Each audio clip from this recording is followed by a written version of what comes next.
తప్ప మీరు మీ తల్లిదండ్రులకు ఉపయోగపడరు, ఈ దేశానికి ఉపయోగపడరు. సో మీ అమ్మ నాన్న ఏ పరిస్థితులలో మిమ్మల్ని చదివిస్తారో ఒకసారి ఆలోచించుకోవాలి. ఒక పూట ఉపవాసం ఉండి మీ తల్లిదండ్రులు ఏం కోరుకుంటారంటే నా బిడ్డ బాగా చదువుకోవాలని కోరుకుంటారు. వాళ్ళు చినిగిపోయిన బట్టలు వేసుకొని కూడా నా బిడ్డ సమాజంలో చిన్నగా ఉండొద్దని మంచి బట్టలు మీకు కొనిస్తారు. రిక్షా దిగ్గటోడు ఇంకో 2 గంటలు ఎక్కువ తొక్కి నా బిడ్డ బాగా చదువుకోవాలని కోరుకుంటాడు. ఇంటర్ను మనం ఏం చేస్తున్నాం అనేది ఆలోచించాలి. ఇంటర్ను మనం తల్లిదండ్రులకు ఏమి ఇస్తున్నాం అనేది మీరు ఒకసారి ఆలోచించుకోవాలి. ఎందుకు రాదు మనకి?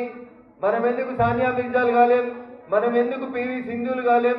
మనం ఎందుకు సైనా నెహ్వాల్ కాలేమా? వాళ్ళు పైకి వెళ్ళి వచ్చిరా? మీరు ఏడు నుంచి వచ్చిరో వాళ్ళు కూడా ఆడికెళ్ళి వచ్చారు. అవునా?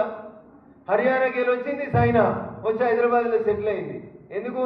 హైదరాబాద్ బాగుంది, హైదరాబాద్ వాతావరణం బాగుంది, హైదరాబాద్లో కోచ్లు బాగున్నారని హర్యానా వాళ్ళు మహారాష్ట్ర వాళ్ళు వచ్చి మన హైదరాబాద్లో ట్రైనింగ్ తీసుకుంటా ఉన్నారు వివిధ రకాలైన క్రీడల్లో. మరి మీకేమైంది? నేను చాలాసార్లు గుర్తు చేస్తే ఒక అమ్మాయి, ఆమె అమ్మాయి ఎవరో కూడా నేను ఇప్పటిదాకా చూడలేస్తానని, నిఖిత్ జరీన్ అని ఒక నిజామాబాద్ అమ్మాయిని గుర్తు చేస్తుంటా. ఏడికెళ్ళి నిజామాబాద్కి వెళ్ళి వాళ్ళ అమ్మా నాన్నని ఒప్పించి హైదరాబాద్కి వచ్చి కోచింగ్ తీసుకోవడానికి హైదరాబాద్కి వచ్చింది.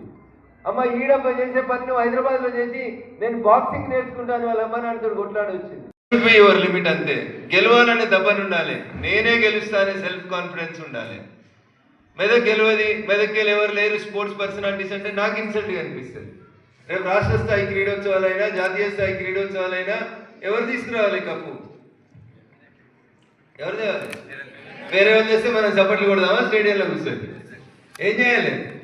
నేనే గెలవాలని కోరుకోవాలి, నేనే కష్టపడాలి, నా ఊరికి, నా స్కూల్కి, నా దేశానికి నేను గర్వంగా నిలబడాలని కొట్లాడాలి. 140 కోట్ల దేశం, ప్రపంచంలో జనాభాలో అతి త్వరలో నెంబర్ 1గా డిక్లేర్ కాబోతున్న దేశం నా దేశం, భారతదేశం. మరి ఈ దేశం 140 కోట్ల జనాభా కలిగినటువంటి మన దేశం ఒలింపిక్స్ పథకాలు వస్తుంటే కింది నుంచి భారతదేశం పేరేడ కనబడుతుందని చూడాలి, బాధపడాలి. ఆ పరిస్థితిలోంచి ఈ దేశం ముందుకు అడుగులు వేస్తూ ఉంది. ఈ మధ్యలో పథకాల వేడలో మనం ముందుకు పోతా ఉన్నాం. 20కి ఆతిథ్యం ఇవ్వాలని ఒక కలగంటుంది. ఇవ్వాలా వద్దా? మనం ఇవ్వాలంటే ఏం చేయాలి? గవర్నమెంట్ ఉంటుంది, పైసలు ఖర్చు పెడతారు, అన్నీ చేస్తారు. అప్పుడు కూడా మెడల్స్లో మనం కింది నుంచి సాధించాలి. క్రీడోత్సవాలలో గెలవాలనుకుంటే ముందు మనకి డిసిప్లిన్ అవసరం. జీవితంలో ఎదగాలంటే కూడా డిసిప్లిన్ అవసరం. మనకు చదువు అంటే ఏమైపోయిందంటే పుస్తకాలు 4 ఇచ్చి బట్టి కొట్టి అందులో ఈ 5 ప్రశ్నలు చదువుకున్నారండి ఫస్ట్ ర్యాంక్ వస్తుంది, దాని తర్వాత ఎంసెట్ రాయండి, మీకు సీట్ రాకపోతే మీ నాన్న డొనేషన్ కడతాడనే వైపు తీసుకుపోతా ఉన్నాయి మన పుస్తకాలు. పిల్లలు కూడా అట్లే తయారవుతా ఉన్నారు.